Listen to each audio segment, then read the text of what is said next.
কার মাথাটা গরম হবে না তোমরাই বলো। সব ডকুমেন্টস ঠিক থাকার পরও এসআইআর এ হেয়ারিং করতে হচ্ছে। যাই হোক, কি আর করা যাবে, আমি ঠিক বললে তো আর হবে না, ওদের কাছে ঠিক থাকতে লাগবে। তাই সকাল সকাল দেরি না করে বেরিয়ে পড়লাম বিডিও অফিসের উদ্দেশ্যে, কারণ আমার হেয়ারিং ছিল ফালাকাটার বিডিও অফিসে। তো বাইক চালাতে চালাতে কিছুক্ষণের মধ্যে চলে আসলাম ফালাকাটা বিডিও অফিসের সামনে, কারণ আমাদের বাড়ি থেকে ফালাকাটা বিডিও অফিস মাত্র 2 কিলোমিটার।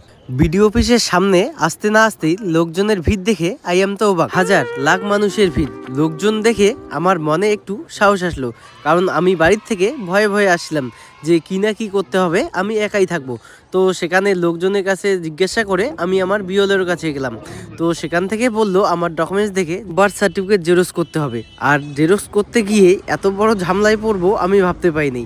সব দোকানে এত ভিড় ছিল, একটা জেরক্স 10 টাকা করে নিচ্ছিল, তারপরেও জেরক্স করতে পারছিলাম না। অনেক কষ্টে জেরক্স করার পর আমি আমার সব ডকুমেন্টস বিওলোকে দেখিয়ে সিগনেচার করে লাইনে দাঁড়িয়ে পড়লাম। এরপর টানা 2 ঘন্টা লাইনে দাঁড়িয়ে থাকার পর আমার এসআইআর ফর্ম জমা দেওয়ার পালা এলো। তো দেরি না করে সেখান থেকে তাড়াতাড়ি করে বেরিয়ে পড়লাম। আর সকাল থেকে এদিক ওদিক করতে করতে যা খিদে লেগেছে পেটে, মনে হচ্ছিল মরেই যাব। তো দেরি না করে তাড়াতাড়ি বাড়ির দিকে রওনা দিয়ে দিলাম। আর আমার হেয়ারিং এর ফর্ম জমা দেওয়ার এক্সপিরিয়েন্সটা তোমাদের সাথে শেয়ার করলাম। কেমন লাগলো কমেন্টে জানিয়ে দিও। কি কি ডকুমেন্টস লাগলো সব কমেন্টে পিন করে দিব।